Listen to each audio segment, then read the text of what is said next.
Yes, so as Toki said, I'm Dan Bogart from UC Irvine, and this is a project with Oliver Dunn, who is at Cambridge and is going to be helping to present this paper, and other co-authors, Eduard Alvarez at Open University of Catalonia and Lee Shaw Taylor in the history department at Cambridge.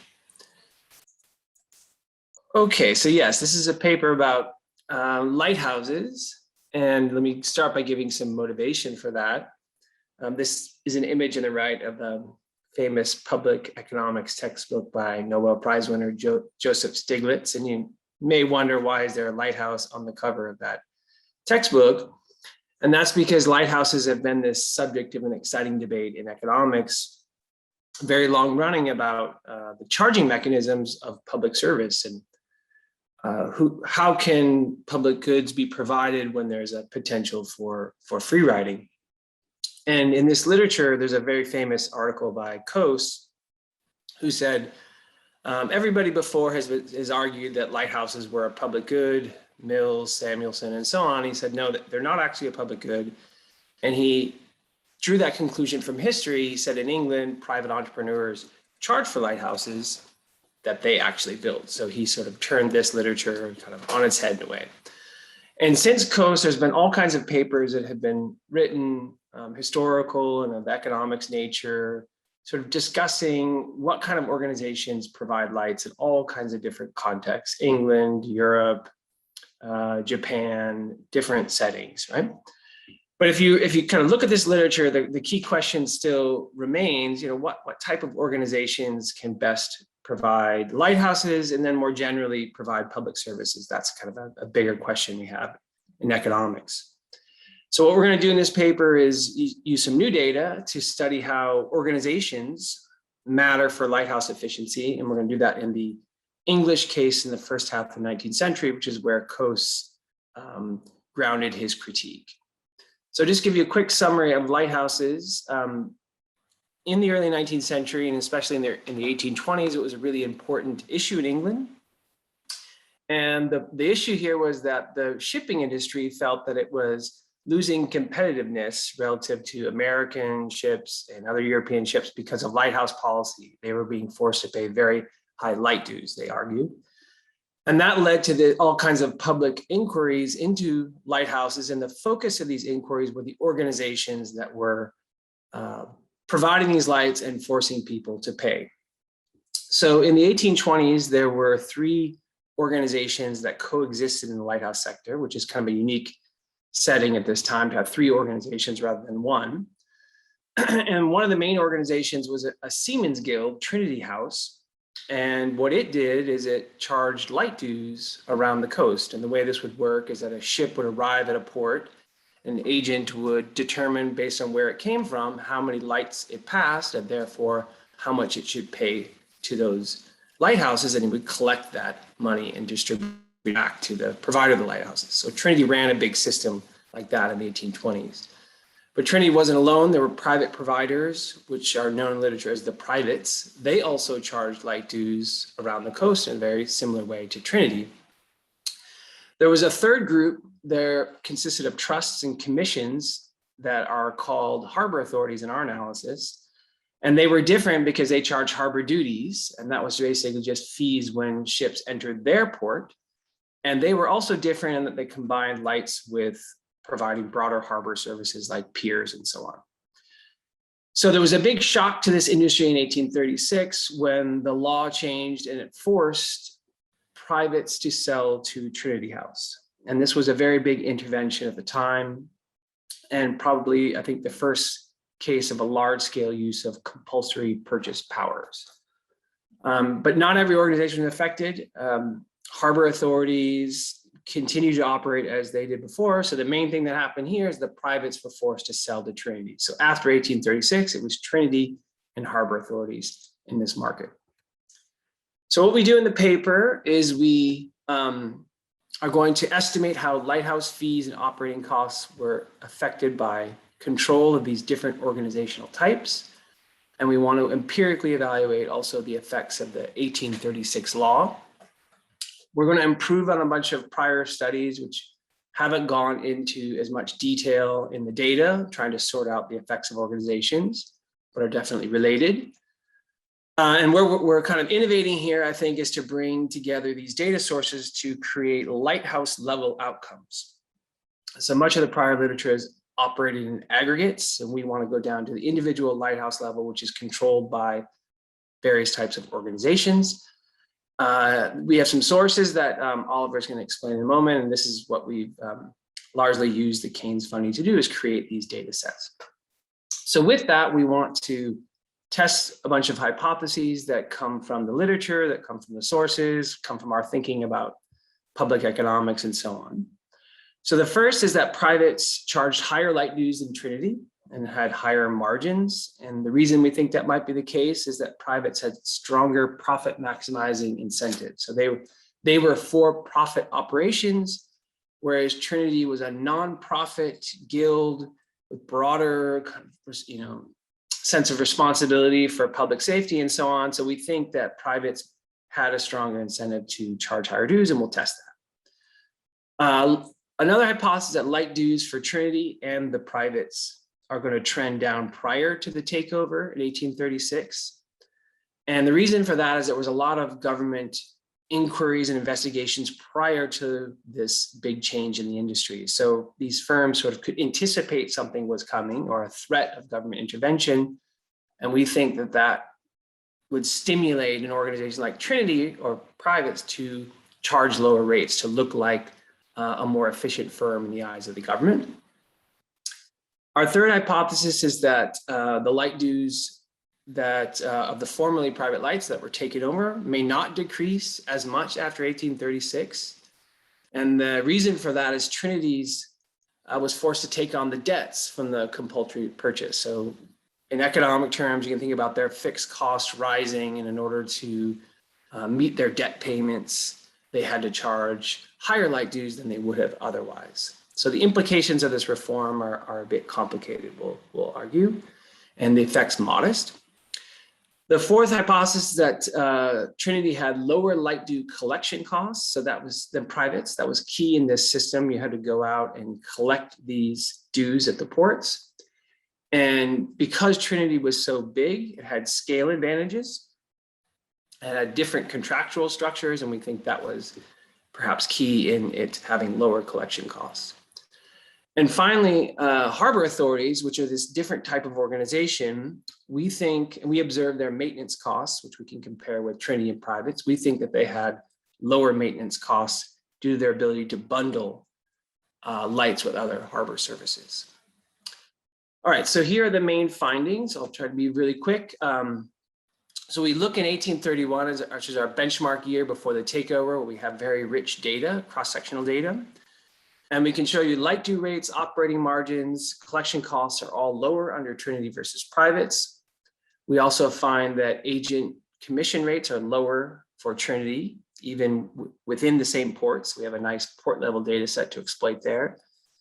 The effects of the transition from private to Trinity control in 1836, we find that light due rates are declining before the law, as we expect, and that after the law, we see more of a modest change.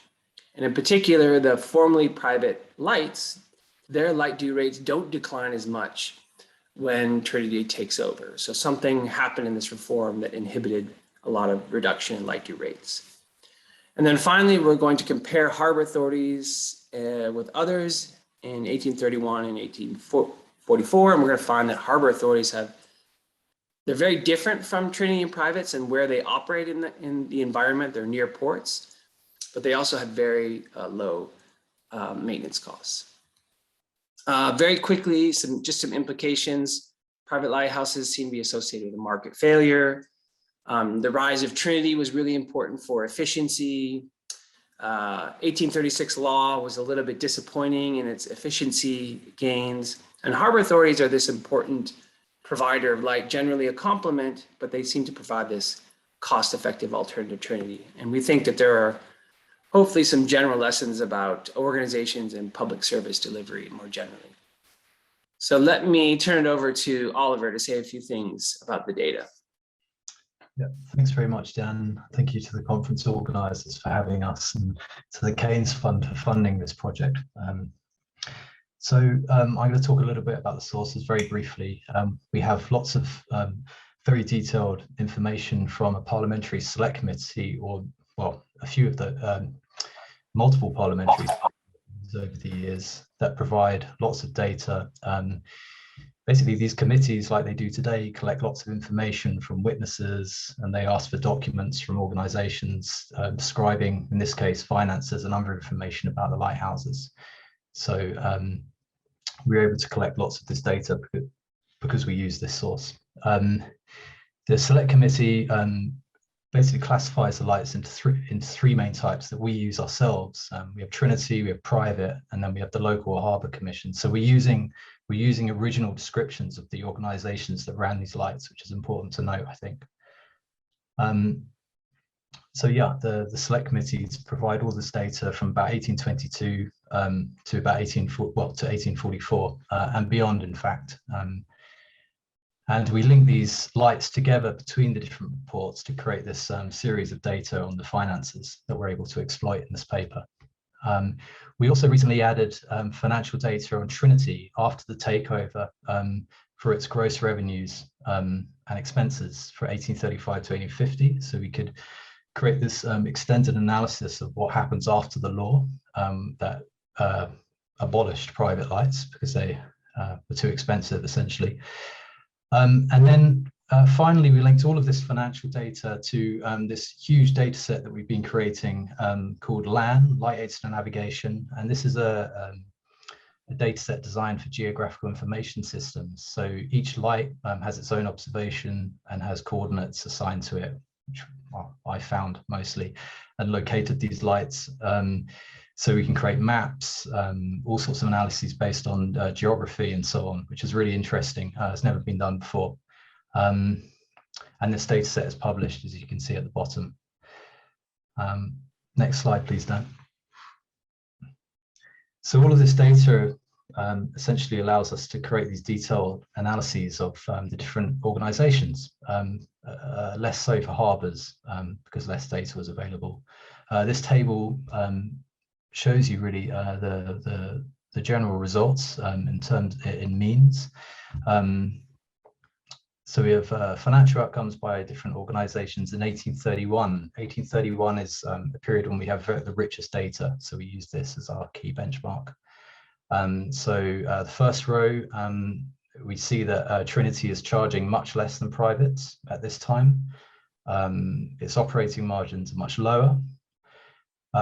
Its light due collection costs are far lower than privates. We think because they're able to access the customs system. They use customs agents instead of having to employ separate agents to collect the fees that they collect. And also they can use a single agent to collect across multiple ports, whereas privates have to employ more people and pay more for each lighthouse. Both are charging similar, both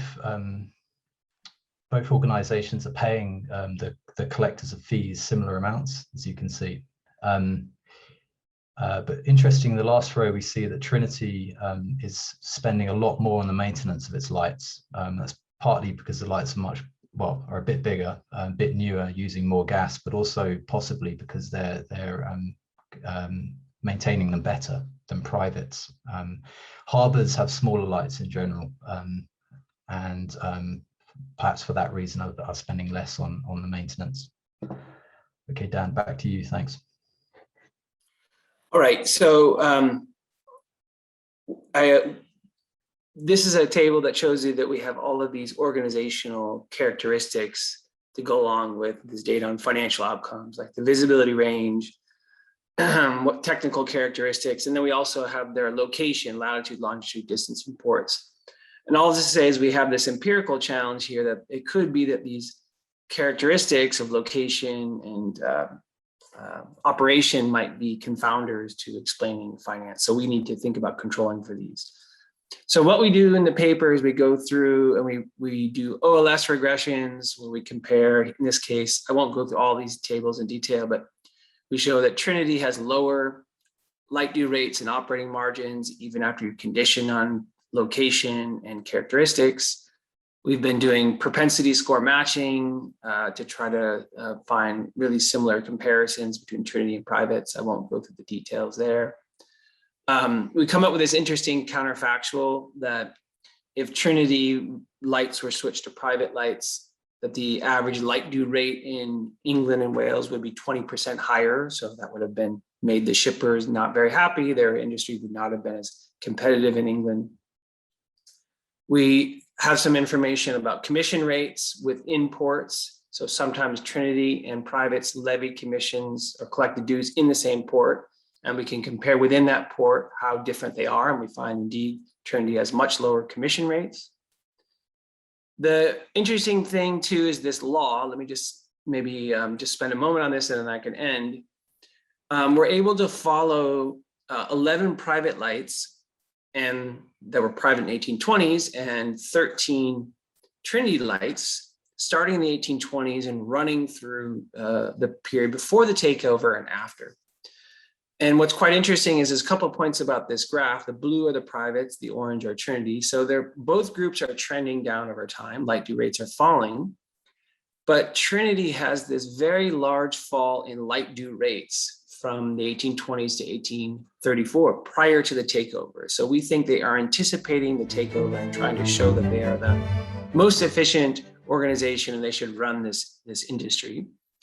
But then after the takeover, Trinity doesn't lower its own lights, and it just to a smaller extent decreases the lights of the formerly private lights that now takes over. It doesn't bring those formerly private rights down to its prior level. So that's interesting that the reform didn't really deliver as much on reducing rates. We also look at maintenance costs in the third part between harbors and Trinity, and we find this kind of interesting result that harbors are a lot cheaper in maintaining lights. And we think that has to do with how they operate this kind of bundling of services within harbors. General lessons: organizations matter. Policy choices concerning market structures have impact. Organizations are crucial. We think there are perhaps scale advantages to providing public services as evidenced by Trinity's lower collection costs. We have an example here of reform having sort of maybe more modest effects than the designers intended. And we think there's some nice insights for public service bundling. So I will end there. Thank you.